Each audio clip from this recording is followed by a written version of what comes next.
Ruru Madrid nahirapang pagsabayin ang action at drama sa Black Rider. Samantala scenes ng star of the new gen at 90s star of the new decade tumagos sa puso ng viewers. Narito ang report ni Hazel Alviar. Guys, practice na yan! Once again, here's Alden Richards and Sina 5 breakups in a romance leads, Alden Richards at Julia Montes ang special guest sa ginanap na Sparkle Caravan sa Lyceum of the Philippines University. Masaya raw sila na makasama at mabisita ang Lyceans. Because yung dad ko po is nag-aral dito sa Lyceum Intramuros and varsity rin siya ng Lyceum Pirates before. 1986. Dream ko talaga dati pumasok sa campus.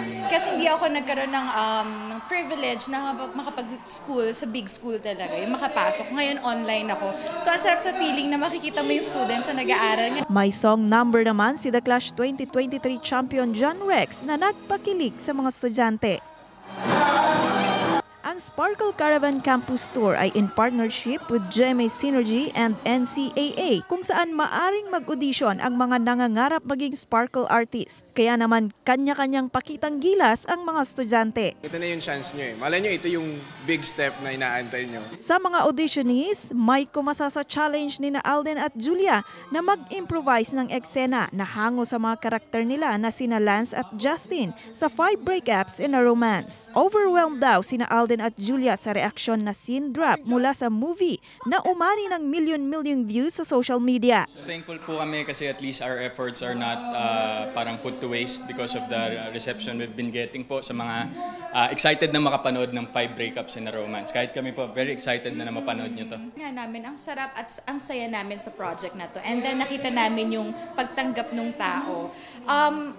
Parang lahat nung na-feel namin, lahat worth it. Kung may pasilip daw noon ang mga karakter nilang sina Lance at Justin, naglabas naman sina Alden at Julia ng kanilang saloobin bilang mga aktor sa pelikula. It's a parang deeper understanding of our situation. Kumbaga para sa amin, parang self-discovery din siya. Ang gift namin, yung friendship namin, pag nagkakatitigan kasi kami, nagkakaintindihan kami agad.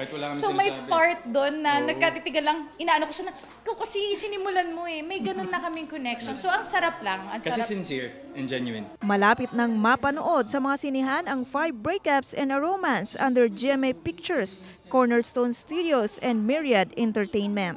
Hazel Alviar, Balitang Southern, Tagalog.